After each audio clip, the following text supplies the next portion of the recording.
Pemerintah pusat ngemedalang jenazah tak 50 miliar ngarepin pikobat luhuring TPA Suwung. Dana puniki keanggen mecikang saha ngolah lu sane wenten irika.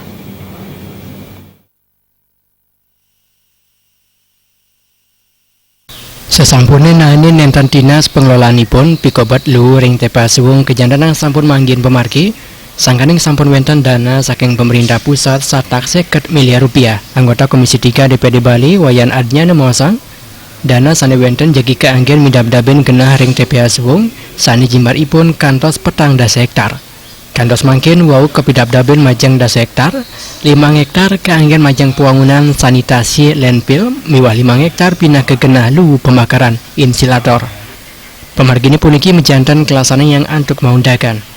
Datujone wantah mandat TPA Suwung nenten malih ke kandanang Jemar. Ring statoripun wewidangan ring TPA Suwung kapti yang Presiden Asri. Itu penggunaannya itu adalah untuk menutup sampah itu sekarang diatur, ditata di posisi 30 hektar itu.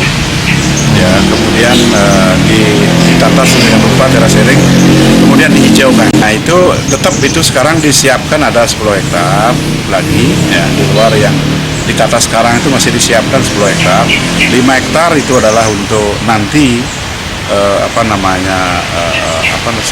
sanitasi landfill untuk bekas daripada bakaran insinerator. Nah yang 5 hektar disiapkan untuk insinerator.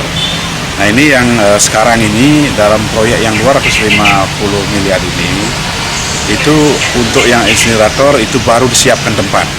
Nah sementara nanti insinerator sendiri nanti tentu akan masih dicarikan apakah oleh pemerintah daerah, apakah oleh pemerintah pusat. TPA Suwung mejantan patut kepidab-daben napi malih genaipun nampak sarang widangan pariwisata wiyadin pindah ke pintu masuk ke Bali. Terima Jebal TV.